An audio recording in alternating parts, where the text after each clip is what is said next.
When a woman comes in and tells me that she's ready to get pregnant, we first take a look at how active her disease is, and then we take a look at her medications, and then we take a look at sort of the rest of her comorbid conditions.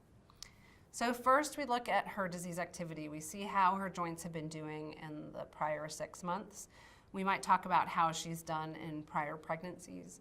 And we look at how much pain she lives with on a daily basis, with our goal being that we improve or at least maintain a good level of control of her disease.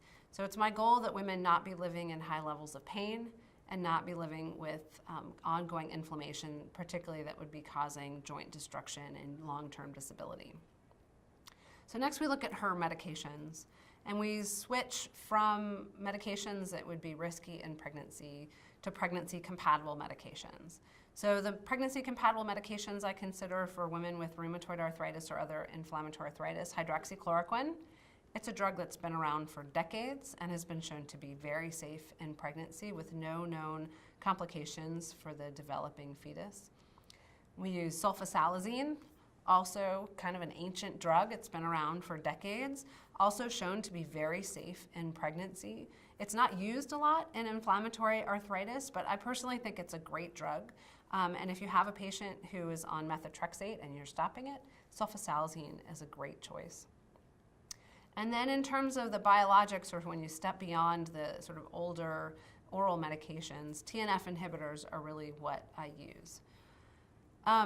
So the medications that go on the not compatible list, methotrexate is on that list.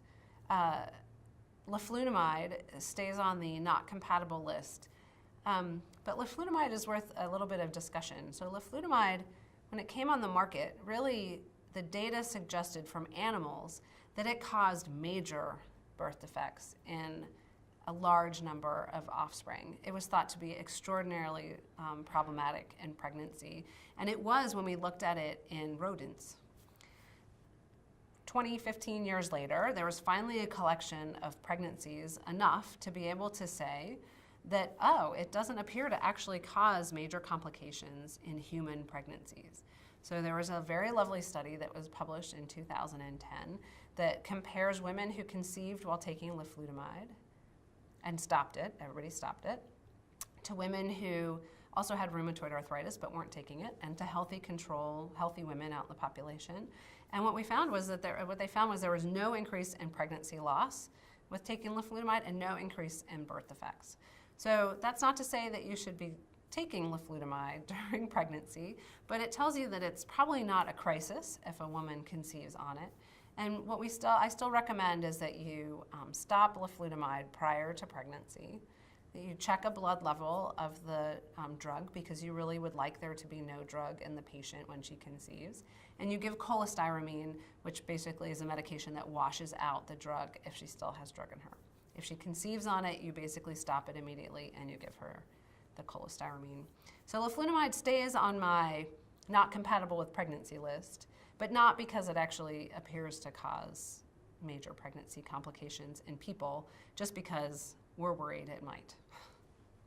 Other drugs that go in my we don't use them in pregnancy category are really anything newer than TNF inhibitors, and that's because there's just very limited data on them.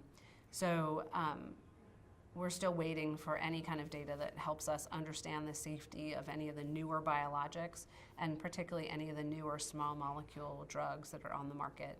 But we don't have that data yet, and so at this point, I'm really not recommending those when a woman's trying to get pregnant.